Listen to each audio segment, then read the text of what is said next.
Hey, everybody, it's time for Swedenborg Live, and I am absolutely thrilled to get to spend the next hour plus maybe hanging out and talking about the kind of stuff that I really want to talk about with some great people and all of you who are also great. Oh, I made it sound like you weren't great people out there in the audience. I'm Curtis. I'm the director of Off the Left Eye, and the panel today is a panel that cannot be missed. First, we have Chelsea Odner, who writes and does program strategy and all kinds of awesome things, hosts the Inside Off the Left Eye podcast.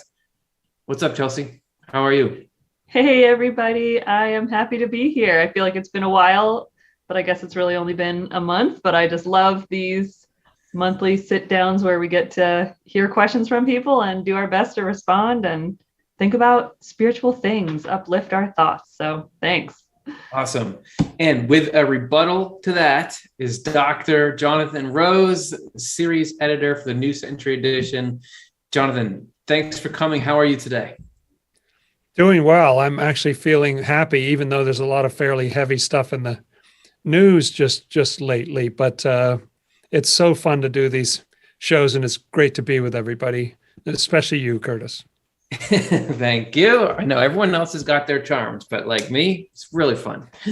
Hey, that's a good point you bring up about the news. I have lately just been feeling like, okay, you've got to set some boundaries about how much stuff you can care about, because there's just so much heavy stuff going on. Is how am I going to function and do a show like this? All right, well, I know that's happening. Try to do stuff where I can, but you got to have these limits. You got to be able to say, I'm having a good day today. So I appreciate that. Last but not least, this is Karin Childs, who writes for us, who's our community manager, and really brings a lot of that Swedenborg sizzle. What's going on, Karin? Hi, I'm really happy to be here with you all. It is a little oasis to gather like this and think about the bigger picture. So thanks for coming, everyone. I want to give a shout out to Kathy Gaither, who just put about an hour before our show started, she put a comment in there saying, "Glad to be here once again. Your ministry is a blessing to me. I had a stroke 2 weeks ago and I am in the hospital. Please pray for me. Thank you." Kathy Gaither of Atlanta, Georgia. So sending prayers for your steady recovery, Kathy, and sending love to you. Man, yeah, hard stuff, big scale and individual. And it makes me think, okay, well, we're here to deliver this show. Everyone who's here in the chat asking the questions, we're here to get all of our minds into this place where we're thinking about the core of life and the big picture and the truth and the word and all that. So that's what we want to provide. And I'm excited to do it with all of you. Hey, everybody, a couple of notes before we get to our Q&A. If you have never done this before, it's very simple. You just enter questions in the YouTube chat, and that's all we do for the hour as we talk about what you want to talk about. As people are getting up to speed and writing those in, I want to talk about the Off the Left Eye experience, which we had, it feels like 1,000 years ago, but I think it was just a month or so back there. The recordings are out. If you went to the event or bought the recordings, you can access those. You should have gotten an email. Not that I'm trying to guilt trip you, but if you didn't, if it went in your spam folder or something, or you missed it or deleted it, get in touch with us. We'll get you that link back. If you want to purchase those recordings and hadn't, there's a link in the description where you can go and see what all the fuss is about. One more announcement. We've got something really cool happening tomorrow night, which is the virtual launch celebration for the Swedenborg Summit Challenge fundraising campaign. This is where you can be part of nature and making things happen for us. So Chelsea, what's going on with this event? Yeah, so this is a fun fundraising challenge that we're launching. And it's one of those ones where it's like, set a goal for yourself to get out, be outside. It doesn't have to be, you don't have to be near a mountain, but you can go on any kind of a hike or a walk, make some sort of a commitment to yourself, but then at the same time, choose a fundraising goal to raise money for the Swedenborg Foundation. But we're going to do it all as through a community to be connecting with each other and supporting each other as we go and encourage each other along in our individual goals. And so we're doing this virtual launch tomorrow night, having like a virtual meetup through a Zoom webinar. And you'll get to learn more about the fundraising challenge and get any of your questions answered. And we have very exciting news that I just heard of today that an anonymous donor couple gave a $10,000 gift to be a match for the month of this challenge, so that even more encouragement to participate and get out there, because then anything you raise will go twice as far for the Swedenborg Foundation.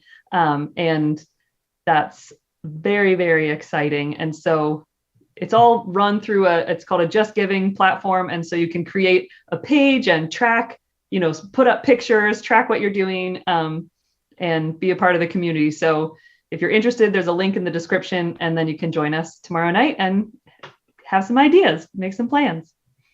Awesome. Chelsea's going to be there. I'm going to be there. It's going to be a lot of cool fun and for a good cause.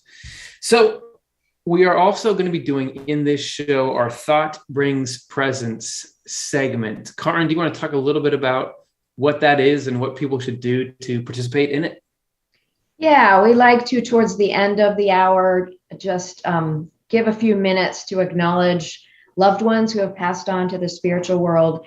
So if there's somebody you love that you're thinking about who is now in the spiritual world, type their name in the chat and anything else you'd like to say about them. And at the end of the hour, we'll give a little attention to those people and think about them with love. So go ahead and type in the chat if there's somebody you're thinking of today. Awesome. Okay, let's get rolling. And as we do, to get into our mode, I want to remind everybody that we're not for profit. So it's through your contributions that we can do this kind of electronic specialty programming. As you can see here, we have a funding goal today of $185. That means that if we reach our goal through your donations, we will do an extra 15-minute bonus Swedenborg inspired games, spiritually educational games section that is both engaging and interesting. And also the third thing, it's occasionally humiliating for us, the panel. So you wouldn't want to miss something like that happening. All you have to do is go to the Swedenborg, offselefti.com/donate. There's so many places you could go. That's the easiest one. Get your donation in, and that will register right away, and you'll see that thermometer go up and know that you did it. We chose $185 because our quote to get us into a spiritual mood comes from Secrets of Heaven 185. And this is actually the quote that is in the second telling of the story where the name of this channel comes from. There's a place in the book Heaven and Hell where Swedenborg talks about waking up in the spiritual world and a covering being peeled off his left eye. He retells that story, or originally told that story, in the first volume of Secrets of Heaven. And in that account, he says, afterwards, something seems to be rolled gently off the face, and we return to consciousness. The angels take the greatest care at this point to prevent any idea from rising out of us, unless it is a fairly gentle, loving one. Now we learn that we are a spirit. And so as we think about the difficult things that are going on in our lives and everyone's lives, remembering that that experience is waiting there for us, that there are angels, that we are spirits, that there is a waking up and a being cared for, and that that is actually the flavor of life. That's awesome. And that's something we want to hold on to. So let's keep that sphere with us here. And let's see if we can hit our goal. All right. Question time. We have the first question from Joy, who asks, what are your takeaways from the retreat, from the Off the Left Eye experience? Okay. Yeah. Does anyone still remember that? And what did you get that changed you, or that you took in, or that made an impact? Does anyone want to have one on the tip of their tongue? Jonathan. I just loved the experience so much. It was heavenly. It almost felt as though we had been living in this house thinking that the floor we were on was the only floor of the house. And then you found there's a whole upstairs that we hadn't used before. That's the way it felt to me. I was really struck by, even though it was all virtual for participants and not in the flesh. And usually I think of when you're there physically in each other's presence, there's a sort of an aura or a feeling that gets going. And I didn't know how it would go without that, but I still felt like I got to know a lot of people. I loved the material that I was working on. I thought the theme was so great. And it was really just major level heaven to me. I have dreams about what you described there with finding there's another level on the house. I don't know. Do you ever get that? I absolutely multiple times have been in a house that I'm pretty familiar with, although it doesn't always look exactly the same in dreams. But then there's this whole space here that we didn't. So I love the idea of that analogy. We're discovering new things. And I would say for me, yeah, there was definitely a takeaway that group participation can create the right environmental conditions for you to really stay in a sphere of heavenly thoughts and ideas. And I just got me excited for the potential of what we can do. Chelsea. Yeah, I loved the learning about people and what they're doing in their life, like learning about all these people who watch off the left eye, but then to get to hear from them about all of these creative projects that people are doing and things they've been inspired to do since learning of Swedenborg and learning of our channel and everything. So just feeling like, just the seeds keep growing and they're growing amazing trees and it's going to be bearing some amazing fruit in the world. And it already is. And it just feels really, really exciting the experience just really made that just totally clear and awe-inspiring to me. So that was really cool. One of my lasting takeaways. Very cool. Karin, what about you? Nothing? Definitely a lot. Jonathan mentioned it can feel overwhelming when we get aware of lots of troubles in this world. But I felt like the way to bring heaven to earth and to bring more peace into the world is for each of us to work on becoming a better and better channel for heavenly love and truth. And so to gather together and to help each other learn more about this process of becoming more of an angelic channel for the Lord to work through into this world felt very important to me. And I was realizing, it was wonderful to just revisit the fact that the Lord is working with us on this all the time. We just need to consent to that process, and that we all need each other, that we support and affirm each other by learning the ways that everybody, incorporates love into their life in different ways. And we get more ideas about how to apply that and to go out and bring that into our own lives, and just can encourage each other too, that this is possible and this is important. And so I felt really blessed by that and felt like I look forward to doing it again. Very cool. Good. Love doing it with everyone. Yeah, hope to see everybody else there next year, which we're just starting to plan the one for next year. More to come about that. Hey, let's check in with the next question. But before we do, we're 0% of the way to our goal. So consider going to offtheleft.com/donate if you want us to get up to where it's not really about the games. It's about allowing the message to get out and take form. So thanks for everyone who has supported and everyone who will. This is from Elise Mason, who asks, I had a near-death experience and now I can see and talk to angels. Why can I suddenly do this?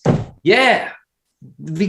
So often people will come to us with questions that I feel like, oh, Swedenborg kind of has an answer to that. But this one, I feel like you came to the right place. So what is Swedenborg's explorations of how the universe works have to say about that, Karin? Well, I want to say that that's very common. I've heard that so many times in near-death experience stories, that someone has a near-death experience and then they have an awakening of an ability to see spiritual beings around them or auras of people, or just new abilities kind of come to them.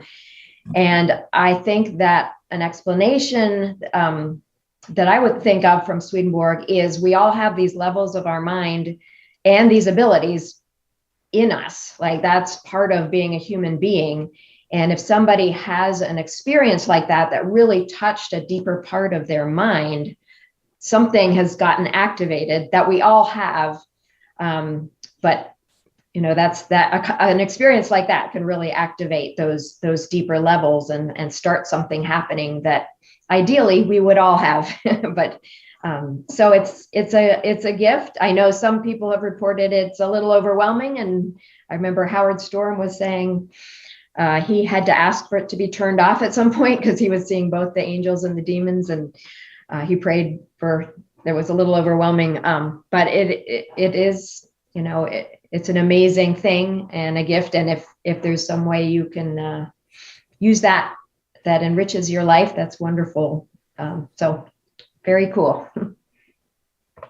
If I can jump in, it's a great answer and a great question. I think this seems like a very important question. And my short answer would be, I'm not sure, but Swedenborg does talk about the fact that there are pretty strict rules that govern how angels are able to interact with people. And I was just talking to my wife this morning about that interesting thing that Swedenborg says that when you die, then all these questions can be answered. And these angels, he repeats it a number of times, that angels come and will answer any question you have. So there's something about a difference of being in that world where questions can be answered in a different way, still according to your ability to sort of comprehend what's being said. But there's something about piercing through the veil that now your questions can be answered. And I think when you have a near-death experience, this is just my theory, that you've sort of poked your head through the veil. You've been through the veil. And so now you're under a different set of rules. And angels are allowed to interact with you in a different way because you've seen behind the scenes. And of course, there are other people who haven't had near-death experiences who have a thin veil, and other people have a very thick one. But it's a cool feature of near-death experiences. And it's striking that both near-death experiences and Swedenborg say this point about how your questions get answered. It's another point of alignment. So those are some thoughts. Great. Everybody's getting even more in depth than I was thinking when I said, hey, we've got an easy answer, because I was just going to say, your spiritual eyes are opened. That's why you can. Yes. Nice. Because before, when most of us, they're closed. And Swedenborg, who had the same condition that you have, by the way, said that he called it having his spiritual eyes open. So I was just, we did it. But Chelsea, what do you think about the whole conversation? Yeah, I guess, well, this is sort of echoing what Karin and Jonathan have said, but I think similarly, just that it's something that Swedenborg describes, that it's pretty phenomenal that he says it, that actually our intended state is to have more open communication with the spiritual world and this world. So to be able to be having an ongoing sense of our relationships and connections that are on the other side, and that, that can help support us in our spiritual work that we do while we're in the world. And, that there's meant to be more of this sense of deep integration that is real, but because of our state in the natural world and in society these days, we're just so focused on the outer stuff that we're sort of tuned out from the inner, those inner levels that Karin was describing. And so kind of pairing that together, where it's like, it's not a judgment on any one person that they can't hear or speak to angels or spirits, because we talk about it in a variety of our shows, but one might be, I was thinking like how to find true intuition, and then also a guide to spiritual awakening, or even how to talk to angels. Those, all of those describe how there's sort of it's like a subtle level of communication that's happening all the time. And then I just suspect that sometimes when going through a near-death experience, you are just, tuned into that communication in a deeper way. But so. Yeah, I have never talked to an angel like that. But I certainly feel like I experienced the kind of things Chelsea's talking about all the time, where I wouldn't have been able to pick it out as this is angelic influence if I didn't have all of Swedenborg's detail. So that's part of what's been so helpful to me about all of his books. But I also want to say that at least that's like pretty awesome that you're having those experiences. And I would, hey, let's chat sometime. I'd love to hear what it's like day to day. What are they saying? What are they doing? What do they look like? I mean, you hear some accounts. We mentioned Howard Storm, near-death experience people, Swedenborg, but whenever you hear anybody having firsthand encounters with, let's say, angels, there's always some detail or shade that just, of course, that's how they are, but it expands your understanding. So really glad that you're willing to talk about that you've had it. Okay. Hey, we're on the board, by the way. John made a donation. We are, what is that? I can't really read bars very well, quarter of the way to our goal. So thank you. If everyone else wants to pitch in and help us get to our games, it's offtheleftguide.com/donate// something like that. Question 3, Daffodil asks, in reference to the temptation in the wilderness, Matthew 4:1-17, is this about Jesus battling the evil thoughts in his own mind, just like we do? So could it be that we all get tempted in the wilderness? And I feel like there's very relevant Swedenborg material on it. Jonathan, do you agree? I do. And a short answer would be yes, or at least that's very much related to what's going on there. The depiction is interesting because there's so much of that exchange is about the Bible. It's in the Bible, and they're talking about Old Testament scriptures back and forth and so on. So it does depict Jesus interacting with those thoughts.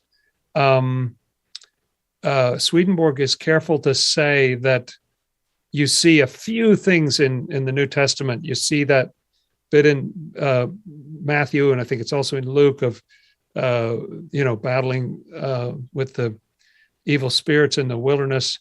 And then you see the crucifixion and Jesus going through tough times. Swedenborg says, since he was about 12, he had that stuff going on every day. The New Testament seriously understates it. And actually, if you want to see a more complete picture, all those battles of the children of Israel in the Old Testament are inwardly about that. It's a much longer and more dramatic story that got sort of boiled down to these 2 events in Scripture. But absolutely, that is about the same kinds of things that we battle.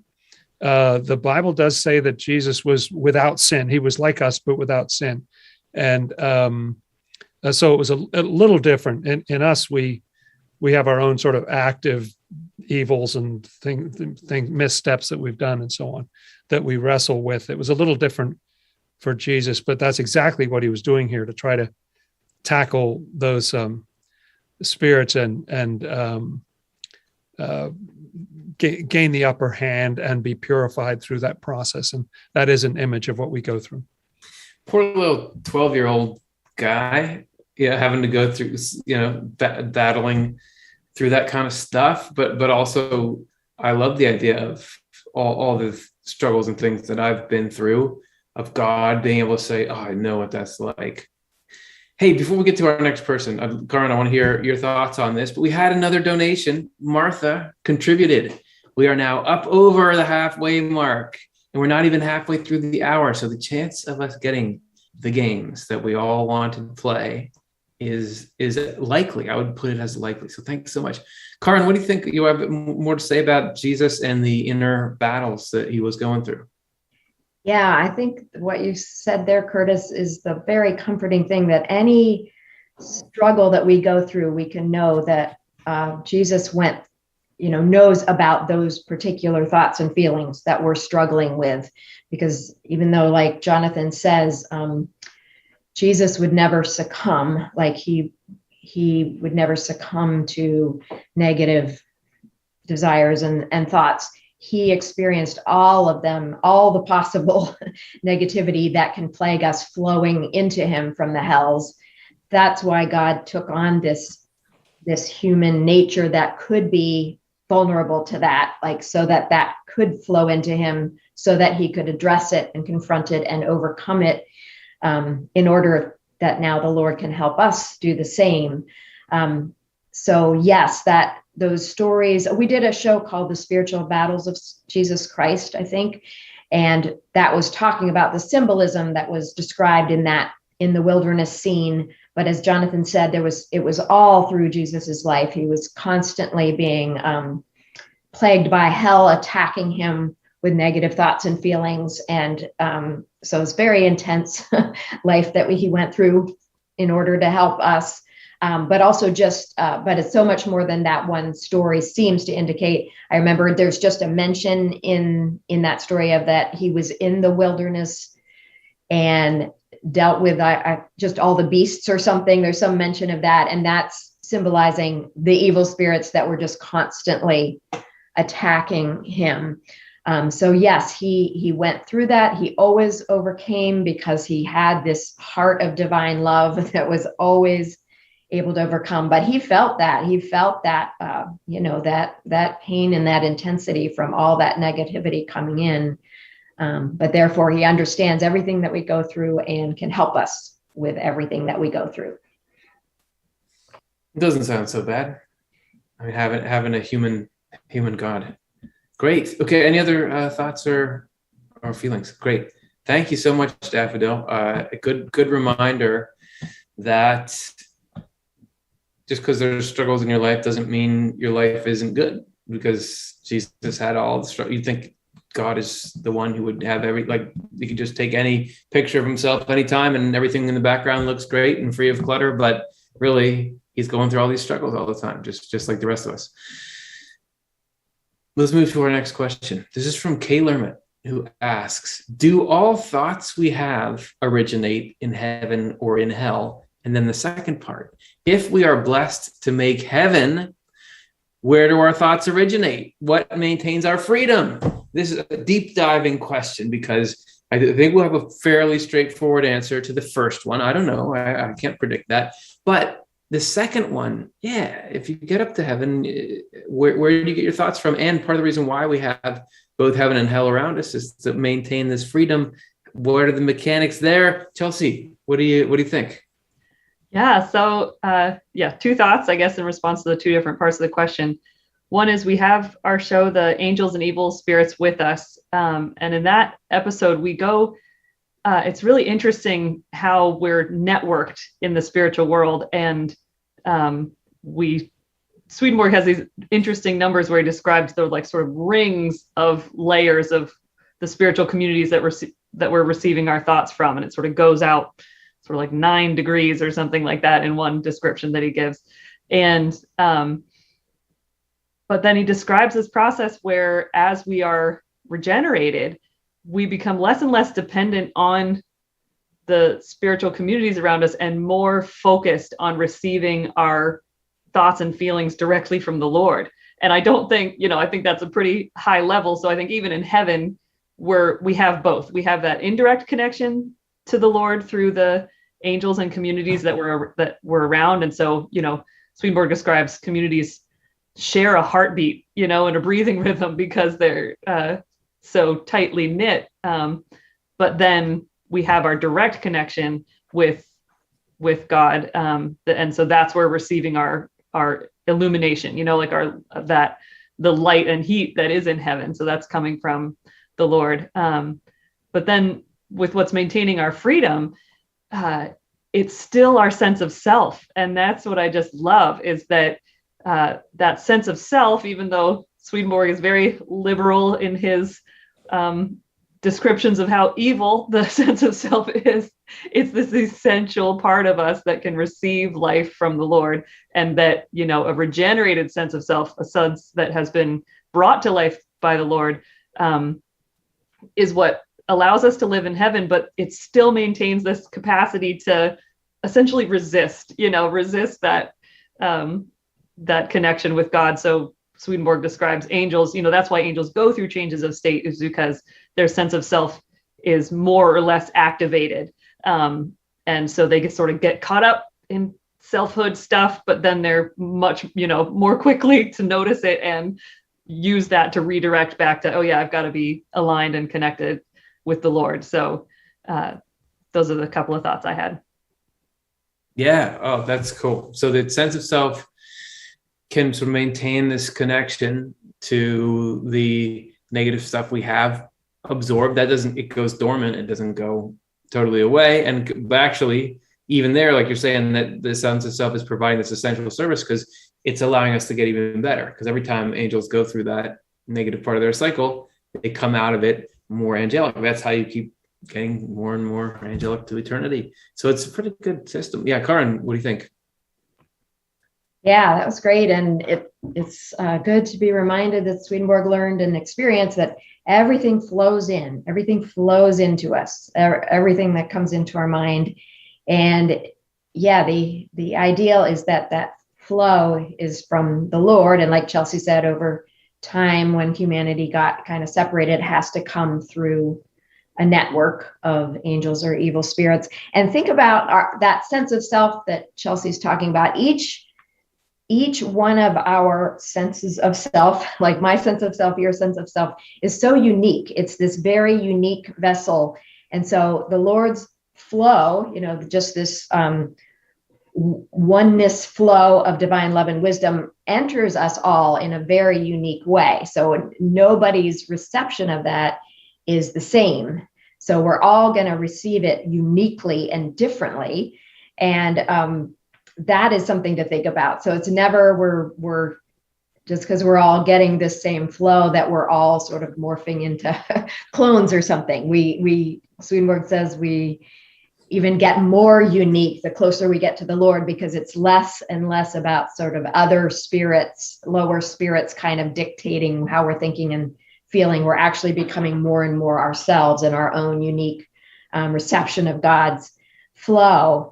And adding to that, so the sense of freedom, I think on that heavenly level, that would also be at play. Like it's our freedom that we get to receive that in our own unique way and do with it what we choose to do with it. Like it's not dictated to us what we're going to do with that flow. We get to choose that from the sense of self that we've been given. And one last thing, that I read a number recently that gave me this fascinating new view on these evening states that Swedenborg describes for the angels, that it's we think of it like as and it definitely does, like sometimes kind of being pulled down into a little bit lower state of mind, but sometimes it just means more external. Like I read a number that said the evening states is when they kind of go into recreation mode and kicking back and just more external pleasures, as opposed to that deeper, like on fire with what I love to do to help people thing. So that's interesting to me too, that freedom of like, when you're gonna just kick back into more external pleasures and then come back into the deeper flow of usefulness from God. There's a lot of freedom in how that goes, meaning that our sense of self is dictating how our cycles go, depending on how open, what kind of openness we're at that time. So I don't know if that makes any sense, but fascinating to think about. Absolutely. There's a lot of really cool things to unpack in there. And I want to hear just a little bit from our friend, Dr. Jonathan Rose, on the whole thing. Yeah, just some great points being made, and I'll just add a couple more. I think of heaven, Swedenborg talks about it being in the human form, and I think of thoughts and feelings going through that giant human form, like your neurons firing. There's that wonderful experience where, so it's hard to tell where your thoughts and feelings are coming from because you feel them very much as your own, but they're also flowing in from elsewhere. And Swedenborg says the wiser angels are, the more outreach they have to more and more parts of heaven. So they're kind of wired into the whole organism and picking up thoughts and feelings from the entire thing. And there's one experience where I think it's Swedenborg is having a dream, and then the angels are having a discussion. And there's some kind of confusion about, was Swedenborg dreaming what the angels were talking about, or were the angels talking about what Swedenborg was dreaming about? Like, who was inspiring this thought? It's just an example of how thoughts sort of flow through multiple people and you can't even necessarily tell where they come from. And the equilibrium thing, The only thing I wanted to add about that is that, as y'all were saying, you get pulled down, you get pulled up, and for a lot of our lives, we're pulled down by evil spirits, we're pulled up by good spirits. But you can graduate from that even while you're still here in this world, so that you're being pulled down by good spirits and pulled up by angels, and then pulled down by lower angels, pulled up by higher angels. Jesus went through that whole thing until he was actually being pulled down by the highest angels, and he sort of rolled out the top of the equilibrium. But so you never leave that equilibrium, but you can kind of trade up. And you can even, you don't have to wait to die to trade up. I think Swedenborg traded up while he was still here. So those are my thoughts. Yeah. So you can be like, I'm so good, the Pope is my lower angel, or something like that. Yeah. Okay. So Karin, when yours ended, and I've just really been fed by all the thoughts from all of you. When yours ended, Karin, I had a thought, but then it escaped me. So I just kicked it over to Dr. Jonathan. But now I remembered, which is when you're talking about the external state that angels get into. And I think somewhere Swedenborg says that angels do not seek any, self-merit in good works, so they don't want any credit for their works. But when they're in their negative state, then there starts to be this desire for credit for things. So you're still doing really good.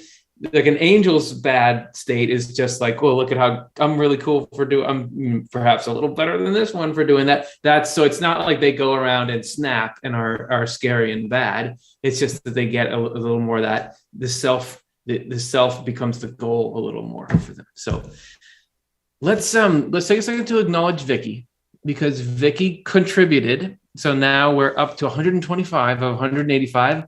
Thank you. And to say thank you in a more hopefully profound way, we want to take a minute in the middle of our show here to give away books to all of you or potential chances to win books to all of you.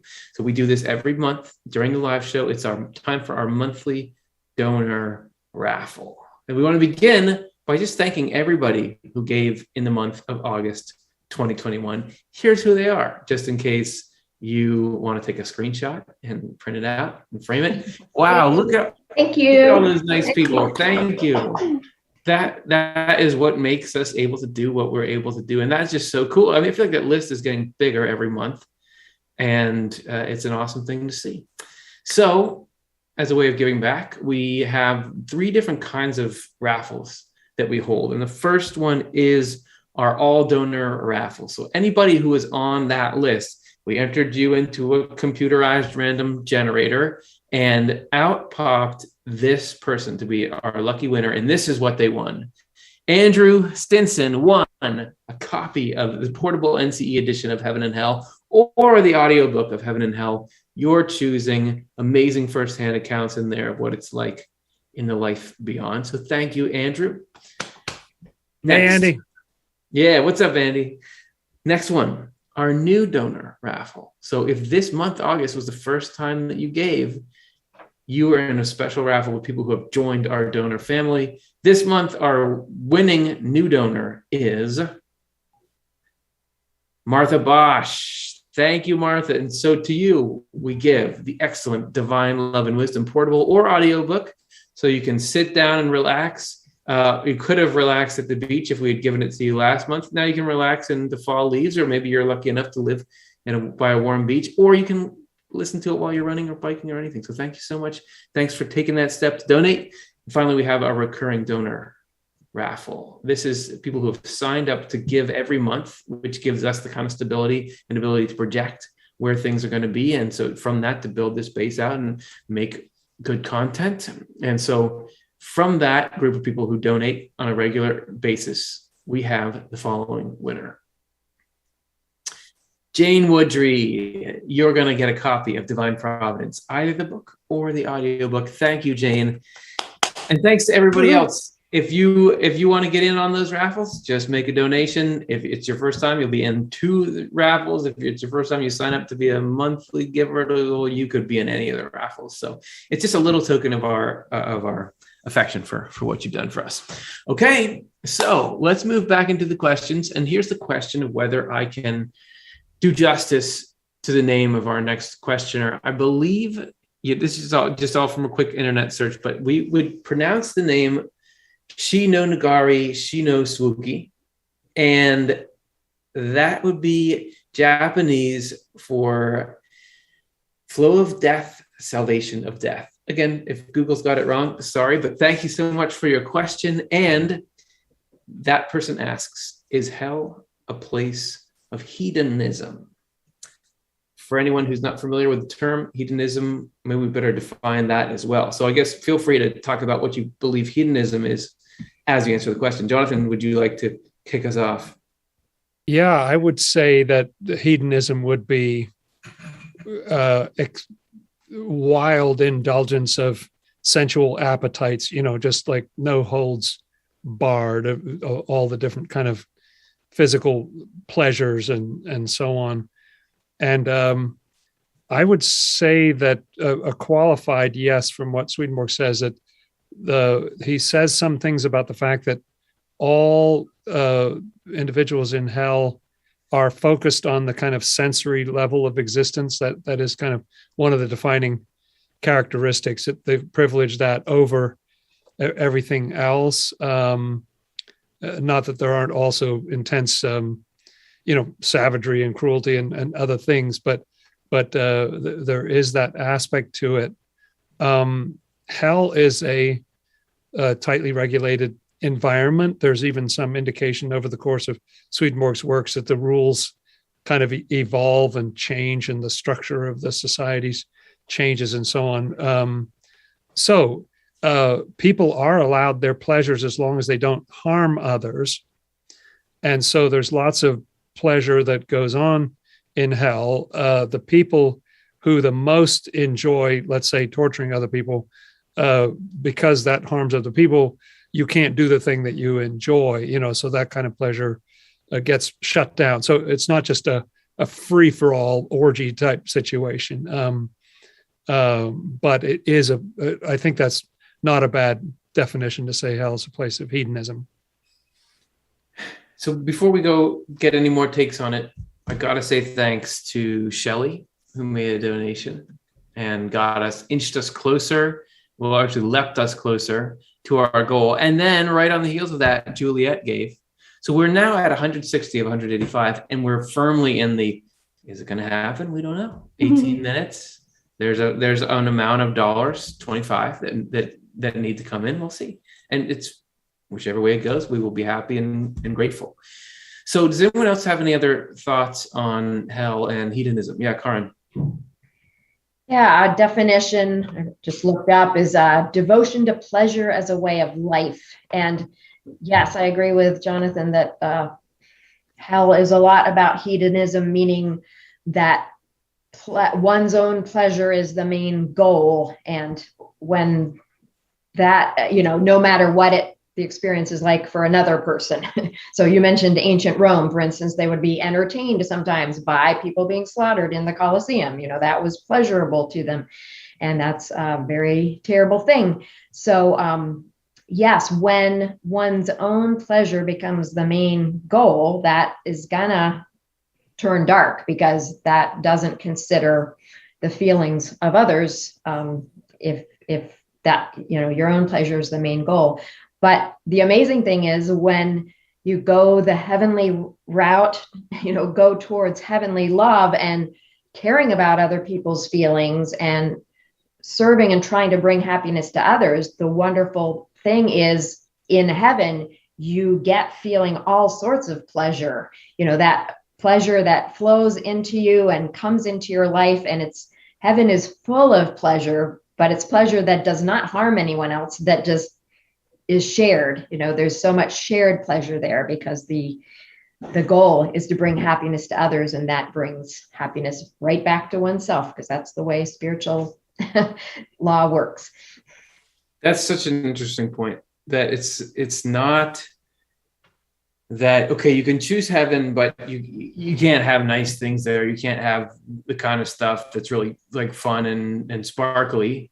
Heaven, as Swedenborg describes it, is in some ways a hedonist's dream, in that the architecture is gorgeous there. You get a really nice house. You have amazing music. You end up looking really beautiful. All the people there are super beautiful, but that's not why anyone's there. And all that beauty springs from being good. So yeah, Chelsea, what do you think about it?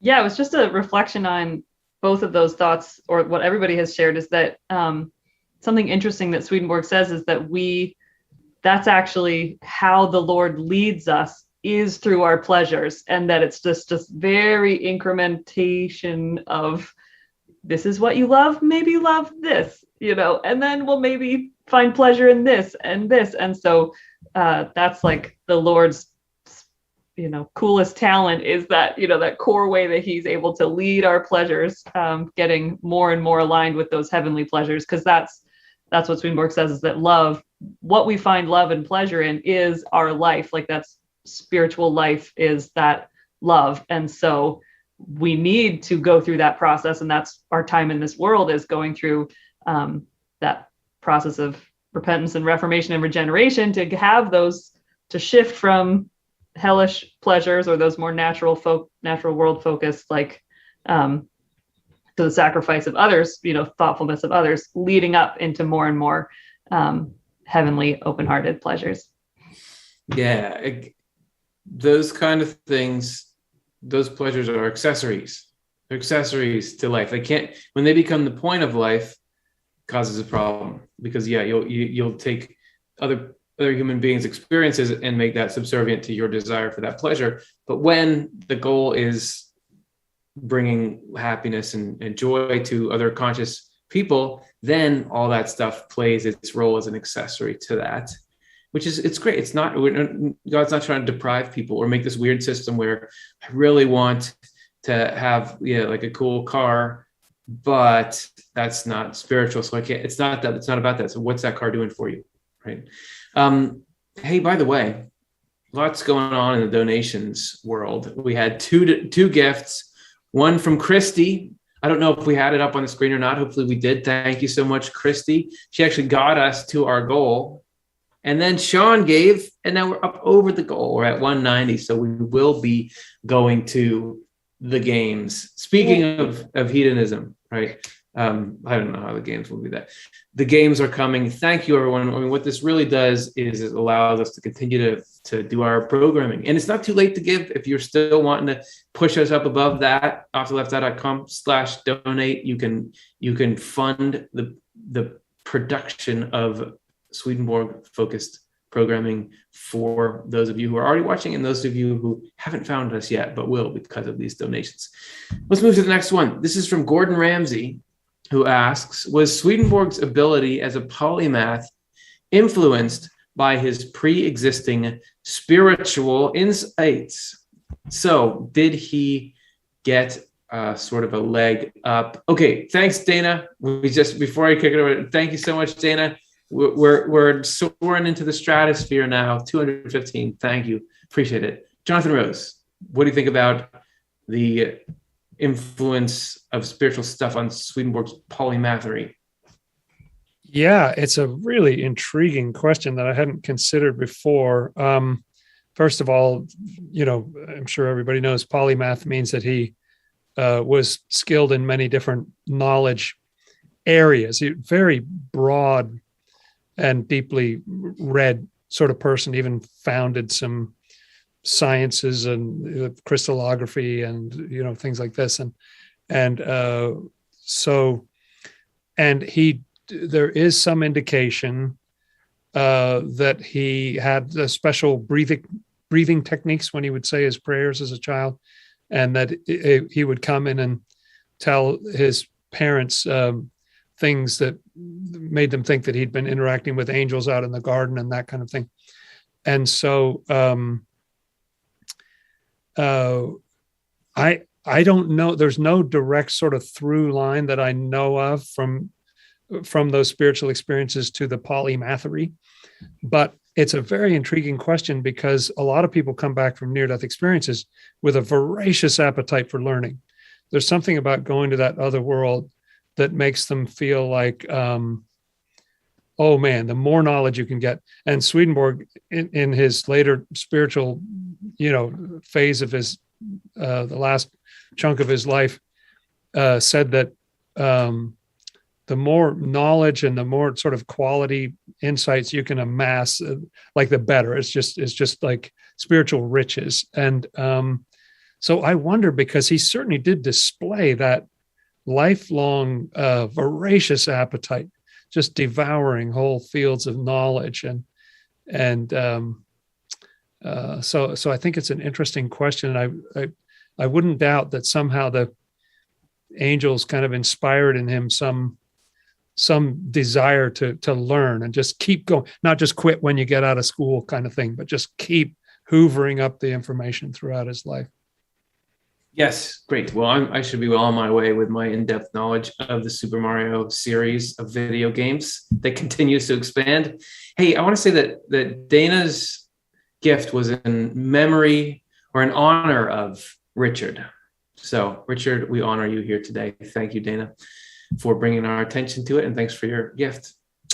Any other thoughts on that? I feel like Jonathan gave a great, thorough answer. Maybe it's time for us to move on to Colin Vickers, who asks, why isn't childhood in heaven the status quo for everyone? Swedenborg describes an idyllic situation. I think what Colin is referring to here is when children die, they are brought up in heaven and given what is by all accounts, so just an awesome first equivalent couple of years of life. Not everyone's childhood is that great. Why doesn't God just do that with everyone? Chelsea, what do you think? Yeah, well, I look forward to hearing what other people have to say. But one thought that just popped to mind was how Swedenborg says that angels, and I guess maybe the highest angels especially, or maybe it's all, I can't remember, they appear from a distance to look like children or even infants. And so there's this dynamic between there's the innocence of infancy that Swedenborg describes, that just is this pure-hearted trust and dependence on the Lord. And then we develop an innocence of wisdom, and that's what angels have, where we've lived through this, and the Lord has developed our mind to be a vessel for the Lord's, wisdom as well as the Lord's love. And so I think that's why it ends up having to be both, where Swedenborg says in heaven everybody comes to the prime of their life, but then interestingly, people can appear differently at different times, and so sort of you are in your heart in the prime of your life, I think, because that's where you have the most, you are that vessel of love and wisdom from the Lord and have that pairing in yourself. But then from a distance you look like a child or like an infant, because at the heart is that innocence inside. And so I think, why isn't everyone or childhood in heaven the status quo? If I'm understanding the question right, it's that growing up to adulthood and that maturity is a reflection and an image of our minds developing. So awesome, cool. I love it. I want to hear more too. So Karen, what do you think?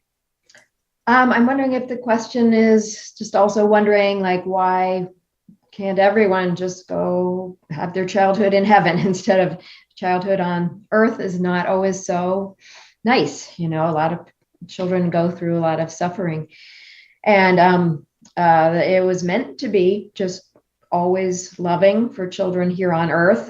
In Howard Storm's vision of the future of humanity, he saw a world in which the main focus was just taking care of the children, and that's the way that the Lord said, let the little children come to me. And Howard Storm also said, Jesus especially loves the children. So that's the way this world is supposed to be. And we're needing to get back to that. But as far as what my understanding is that heaven needs a tremendous variety of kinds of angels, kinds of people, based on people that have been through many kinds of different experiences. And it actually couldn't work for the balance if everybody just went to the spiritual world, went to heaven as a child, because those people can perform a certain function, but they can't perform every function, because that's a very different kind of angel than somebody who's lived all the way into adulthood here on earth and had their rationality open up here in the physical realm and learned that way and made decisions down here on earth. Angels that have gone through that are very important in the spiritual world for performing all kinds of functions that are so necessary for the overall functioning of heaven and the human race. So it's, I think we do need to work together to bring heaven back to earth so that childhood on earth is once again loving for all children. And we got to all work together to bring that back. That's what the Lord wants. But it wouldn't be ideal to have, everybody just go to heaven as a child, because we need angels that have lived to adulthood here on earth. Awesome. Hey, that's well, and I like us kind of going at all the different angles on it, but I was going to say something similar to what you were mentioning, Karin, that he describes talking to people who had grown up in heaven and they were so innocent that they didn't understand or know what evil was. And that's kind of the opposite of what we were describing with Jesus Christ, where he can empathize with everyone and why didn't he design a perfect life for himself? Why did he have to go in and do that? Because there's some good to be done there. That doesn't satisfactorily explain, if you go back to the very beginning, why did anything bad have to happen? But given the state of the world right now, we need some of us to have to slog through this life so that we can be equipped to provide whatever kind of aid is needed. So I want to hear your thoughts, Jonathan. But first, I want to say thank you to Elise, who made a donation. We're up to $220. Thank you so much, Elise. Games on the way. Oh, in just 4 minutes. Wow, let's go. Okay, Jonathan, what's up? Yeah, I just wanted to quickly say I've pondered this question for a long time, but this is for some reason the first time it ever occurred to me that in terms of the mechanics of reproduction, it wouldn't work to keep the human race going. If you harvested all the children, you wouldn't have that next generation. And a very important piece of the whole picture to Swedenborg is that you keep the human race going, keep the party going. And another point is that it is possible, Swedenborg says, to be as pure. It seems astonishing to me when I do my self-examination. I don't imagine that could ever happen to me, but it sounds like you can be as pure as a child if you really go through this repentance process, the 7 days of creation and all that. So we're not being slighted by sticking around here in the world and having children if we're able to do that, et cetera. That's Good. what I thought. Good to have that reminder sometimes when you're like, oh, going through the world. Hey, okay, we've got to get to our thought brings presence, but I need to read this next question because it's so fascinating. So let's just give somebody give one quick answer, because I don't think we really know for sure. But this is from Vicky. Vicky asks, sometimes I feel goosebumps in particular parts of my body when my thoughts and words are particularly good. Do those areas I feel presence in correspond to the community giving me those thoughts? So Swedenborg does talk about goosebumps being hair standing on end, or however he describes it, being an indication of the inflow of the Lord's life rather than our own, which anything coming from the Lord would come through these communities. But this here, it's like, if I get goosebumps on my head, is it because there's spirits who are in the head of the grand man? Or if I get them, down my arm? I never thought about that. Does anyone know the answer? That is such a cool question. Yeah, Jonathan. I don't know the answer, but I have wondered, like sometimes they go from your head down or down your back. Sometimes they come up the other way. I'm very intrigued. I always think it's so cool when it happens, because I don't think that's under our own autonomous control, is it? I don't think you can give yourself goosebumps. It always feels like there's something there, flowing in when it happens. But I never thought about, I've just mainly thought about, oh, that's down my back, or this time it's my whole body, but never thought about which society. So I wonder if that's the case. Yeah. Thanks for the question. I was trying to give myself goosebumps while you're talking. It didn't happen. So I do think it's got to come from somewhere. All right, let's go. We're a little late, but we'll be all right. Karin, what's going on with Thought Brings Presence today? Yeah, I'll just add, I think that's a cool way to think of it, that maybe it is from certain societies in the spiritual world, bringing those goosebumps. So that's cool. Yeah, thought brings presence. So this time when we can just spend a few minutes thinking about the people we love that have passed on and are still connected to us in spirit. Start with this quote from Divine Providence 29. And this says, in the spiritual world, all union takes place by means of attentiveness. When anyone there is thinking about someone else because of a desire to talk with her or him, that other person is immediately present. They see each other face to face. In this physical world, the same thing is happening in the feelings and thoughts of our spirit. So wonderful thing about the spiritual world, that people can come together just because of thoughts and feelings. And that's actually happening to our own spirits with the people we love in the afterlife, and even with each other here on earth. That's a very real thing that's happening. So we had a lot of response. So I'm going to read through the memorials that people wrote in the chat. So Elise is thinking of Jenna or Gina. My birth mom passed on. Pray for me. Jean Ann is thinking of Nolan and Brandon. Both of my sons have passed. Aw. Mary Valentine is thinking of Brian. My dear son Brian passed almost 4 years ago. Thank you for asking about those who have passed over. Sean Smith is thinking of Marlo Smith, my father. I think about him a lot. Richard is thinking of my son Richard. Oh, I'm sorry. BDPR times 3 is thinking about Richard, thinking of my son Richard. Rita Moe is thinking of Alex G, my late fiance. Pretty sure he's in my guardian angel circle now. Love you forever, Alex.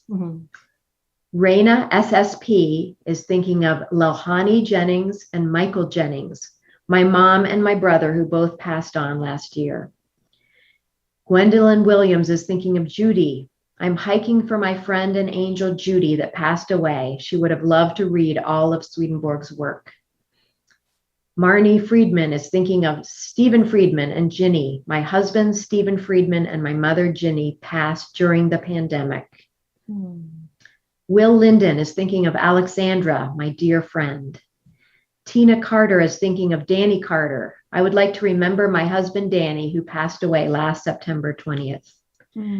Chauncey Ricks is thinking of LaShanta Ricks. My wife passed away 2 months ago. I love you, LaShanta Ricks. T.S. Bilger is thinking of my father. I'm hiking in tribute and memory of my father who passed in 2019. Peg B is thinking of my sister. My sister passed away this past June. Matt Klein is thinking of my father and my cousin, thinking of my dad who passed forward in the spring. Also for my cousin who passed forward at only 40 years old recently. We are all still in a heavy place with all the loss. Gail Lemieux is thinking of Lynn Donald Lemieux, my husband and complete soulmate, Lynn Donald Lemieux, in my mind, heart, and soul every minute of every day. And finally, Jocelyn Stuff is thinking of Matthew. Tribute to my sweet son, Matthew. Your wings were ready to fly, but my heart wasn't ready to let you go. I love you, Mom.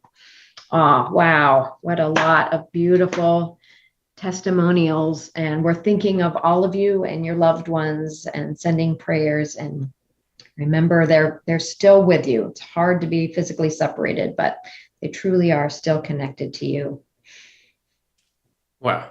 Well, thanks for being willing to share that moment of humanity with us, and thinking about all the presence that thinking of them brought, and hopefully their excitement about you continuing to learn things about the spiritual world and the place that they're in now.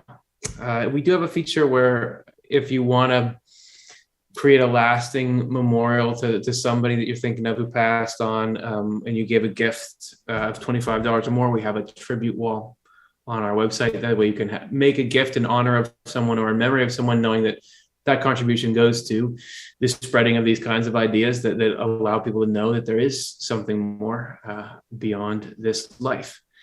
So thank you, Karin, and thank you to everyone who contributed there. And it's time now to do our games. Before we do, I just want to make a little announcement about some upcoming exciting stuff at the Swedenborg Foundation and Off the Left Eye YouTube channel. And it's like a good news and okay, be patient news at the same time, because we are gearing up to do some really exciting things. We are going to be revamping, recreating, evolving what we do here on YouTube. We are going to be working on some cool new initiatives, a new way to learn Swedenborg's ideas in a system and go from one topic to the next in a way that really gets you to understand just what he's talking about. We're working on upcoming experiences that we're going to have, cool new video content and new ways we're thinking of portraying things. But that means as we gear up for that, we will be having a little break from our Monday postings on this channel.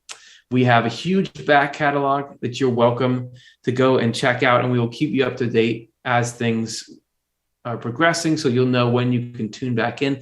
Same thing with the podcast. For the month of October, there's going to be research and planning for next season. So we are hard at work, taking a pause here to do the necessary stuff to come out all the stronger on the other side. Again, we're not gone. We're still looking forward to you watching anything you want to watch of ours, commenting. We'll still be here. We're just looking to serve everyone even better with this really cool new stuff that we're working on. So looking forward to doing that.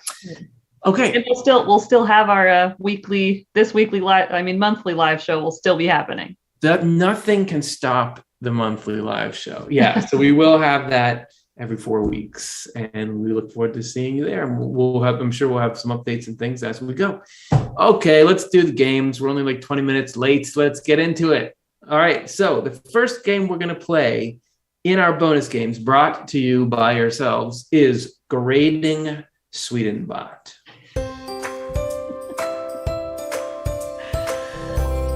Oh, all right. So for Grading Swedenbot, this is our lovely time where we get to go see what Swedenbot has submitted to us over the last month when he's working away, trying to learn Swedenborg's theology and learn how to speak it as fluently as we all do on this show.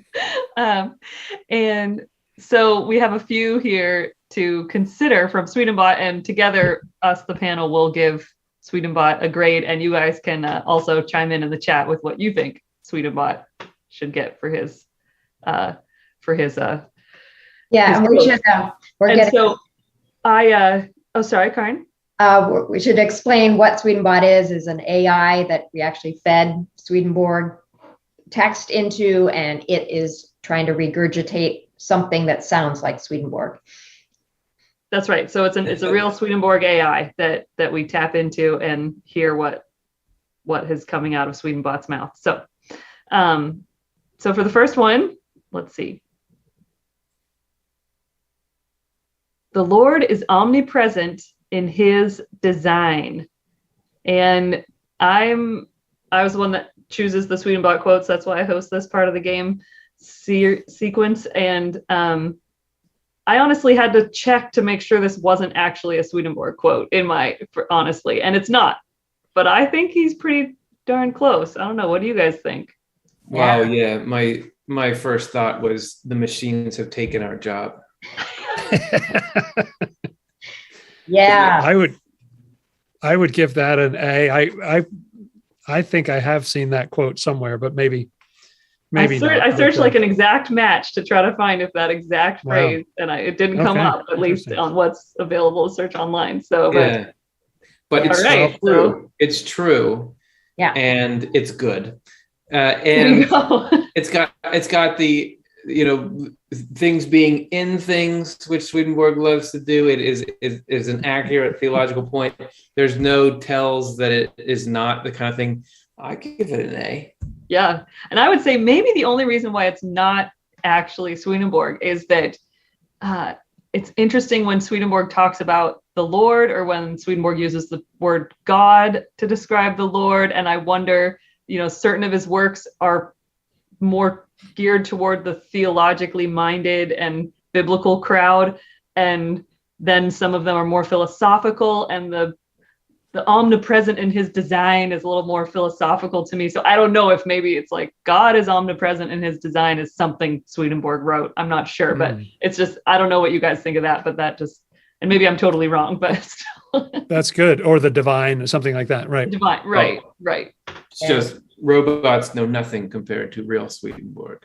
There we go. See, we still need to have our jobs. All right. Second one. Let's see what next one Swedenbot has. The Lord is constantly taking control of us, and that we have free choice in spiritual matters. It's an A. It's an A for us. No, it's not. The Lord is not constantly. The Lord is constantly taking control. That's very funny. Yeah, and a little bit of a, like, it is sort of a kind of second grade understanding or something, I think, because there's two completely opposite things in there somehow. We have free choice, and yet we're constantly under this control that's outside of ourselves. I do empathize with Swedenbot that it's difficult to wrap your head around that point of theology. Like, we did a podcast recently about the balance between our free will and the Lord being the doer, the only one who does anything. So It's sort of, I give you props, Swedenbot, for trying to tackle that one. It seems like Swedenbot was having to learn Swedenborg, and this is sort of like a 7th or 8th grade protest of like, I'm just going to show you how stupid this Swedenborg stuff is by writing out how self-contradictory it is. And so obviously there's a grammatical something by saying, and that we have free choice in spiritual matters. But what my favorite part is, stop constantly taking control of us. But also, like, what you have control, you don't take it. But this idea, like, constantly taking control. Yeah. It's just very funny and very anti-Swedenborg, because we're just saying God never forces anyone to do anything. That's a Swedenborg statement. So it's just so the opposite, and in a very fun way. Very, very hilarious, and a little bit whiny. It's as if Swedenborg's sort of whining about, like a parent who's constantly ruining your life or something. You are constantly ruining my life.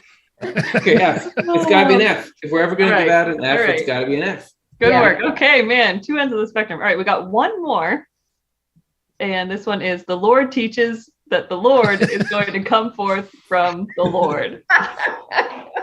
Okay, I can see how the poor bot got tangled up in all the this is coming from that and everything, but this is a little too redundant. Yep.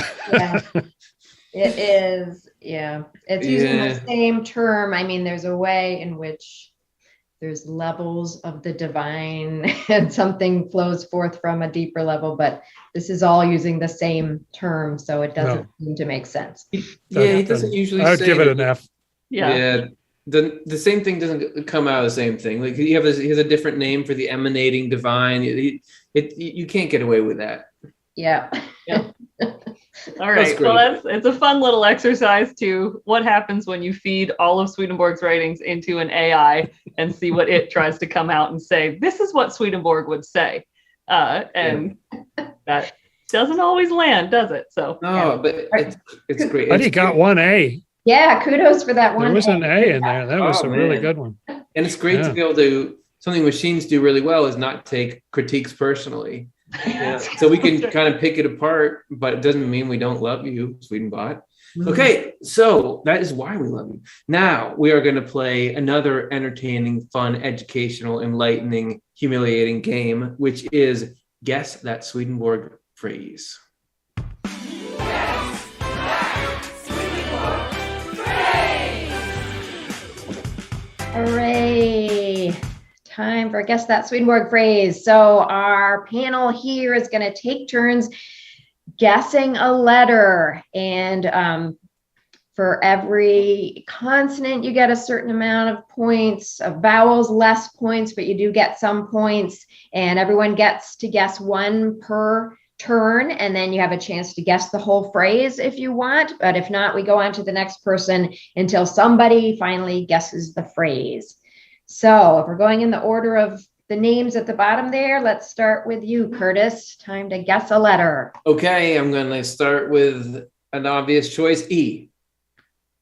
Yes, there are 5 E's. That was a good Oh. one. I thought it would be all E's.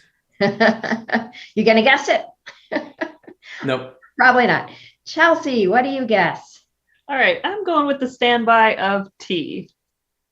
Yeah, 4 T's. So that's another good one. Ooh, interesting. Yeah. So let's Not go. gonna on. guess it. Yep.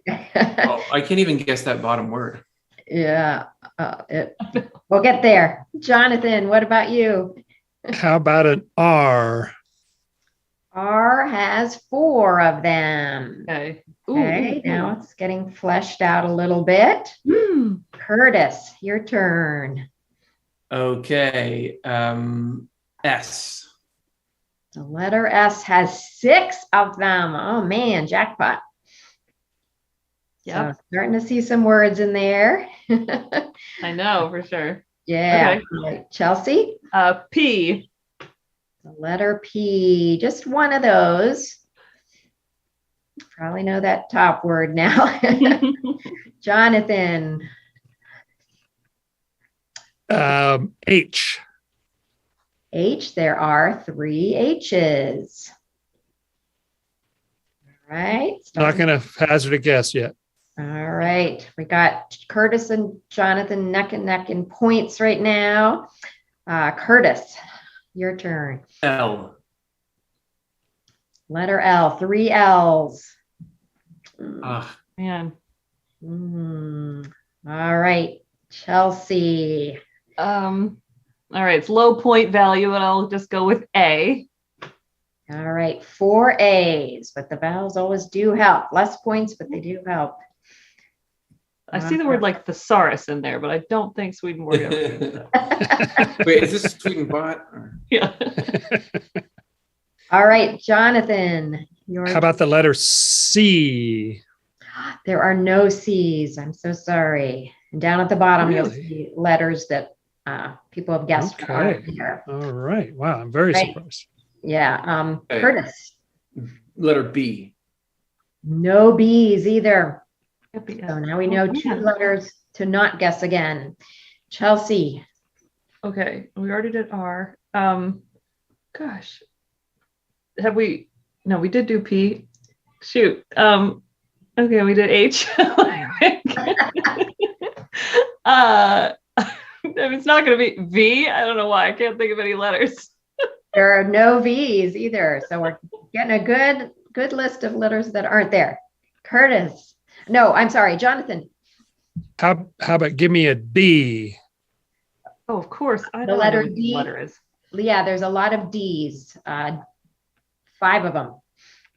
Oh, okay. Okay. Oh, Okay. All right. And Jonathan pulls ahead in points. Curtis, what about you? I've got it. I. Letter I. There's a lot of I's. 6 I's. All right, Curtis, you want to try and guessing it? I think Chelsea might be able to guess, I'm curious. or maybe not. No, I can't guess it. I can't sit here forever and try to guess it. Okay, Chelsea, let me guess another letter. Yeah. W.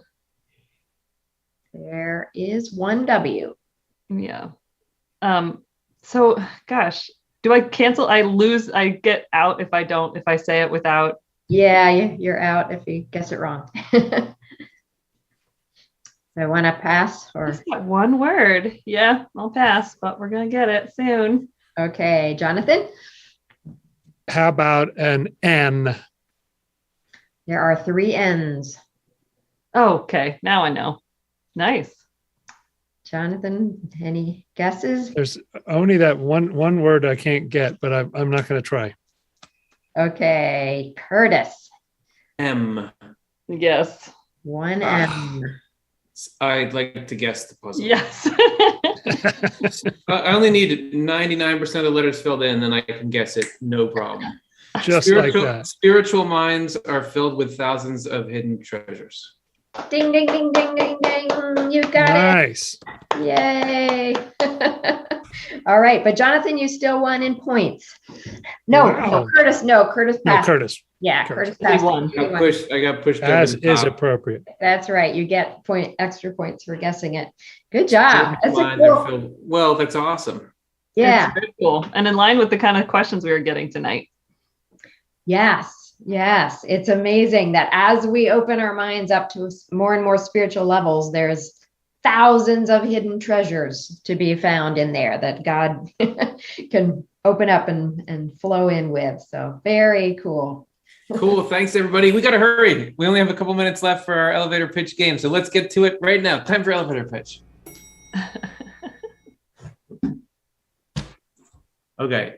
Well, I forget. Who do I talk? Do I do this one? Okay. Here we're going to have 1 minute to explain what a Swedenborg concept is and why it's valuable. Imagine you've just gotten onto an elevator. You only have 1 minute. We're going to have a computer choose who's going to be the presenter and what they're going to present about. Oh, man. So let's see what it has to say. Spin away, Spinny. Karin is going to talk Ooh. for 1 minute about the power of angels to try to convince a stranger that it's worth their time. Okay, are you ready? 3, 2, 1, go. So often in earthly stories, the bad guys have all this power and the good people are kind of soft and gentle. But Swedenborg witnessed that even though angels are full of love, altruistic love, and would never want to do harm to anyone, they are so full of power. God's power flows into them. It's a protective power. It never wants to do harm, but it does want to protect goodness. And Swedenborg witnessed that just one angel's presence can just drive off thousands and thousands of evil spirits. And so the power of heaven's angels comes from actually not wanting to do harm, wanting to protect the good, but just that love and that truth that flows into them has the power to dispel darkness and dispel harm and all kinds of damage and evil. Oh, yeah. Woo, woo, woo. That pitch was elevated. That's what we say when it's really good. That was good. That's cool. Well, and it's cool to make that distinction that there's power, but it's a particular kind of power with a particular motive behind it. And I love it. Yeah, it's not just that. Yeah, I mean, when I was little, I remember thinking like, well, the bad guy toys in this like G.I. Joe set are the cooler ones. But I think that, yeah, when you really see it, there's could be some really good angel action figures. Thanks, Yeah, everybody. angel action figures. Nice. This was really fun. I love those games and I love the questions. And so thank you, everybody on the panel. Thank you to everybody in the chat. Thank you to everybody working behind the scenes to make this happen. And thank you to everyone who donated today. We had $220 raised from 9 donors, 2 of whom are brand new donors, and 1 is a recurring gift. So thank you so much, everyone, for doing that with us. If you're watching this after the fact, you can still make a donation. Go to offtheleft.com/donate. You can support our work at any time, day or night, and we'll be grateful and we'll turn it into what we hope is going to be useful food for people out there. Okay, we just got an anonymous gift. Like now we have a total of $235 from 10 donors with 2 new donors. Well, so there you go. It's in action. Thank you. I want to give another thanks to the panel. It's been so great getting to hear the wisdom and love from all of you. So I'd love to hear some final thoughts. Where are you now? What are you taking away from tonight? So Chelsea, would you like to start? Thanks. I just love getting to be here and getting to hear other people. It sparked so many thoughts in my mind and to hear people's questions. And I really feel just fed by the sense of community, everybody who shows up, which is really great. Awesome. Jonathan, you're next if I know my alphabet.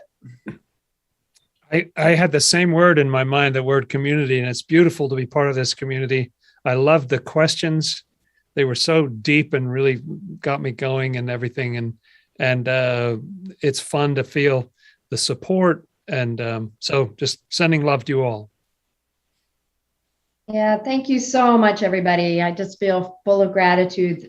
Your financial donations will take that and work hard to make more content to share these ideas. And I was so touched by your testimonies to the people that you are thinking of in the afterlife, and love your questions. They are always so wonderful to dig into. And thank you for being present in the chat, just talking to each other.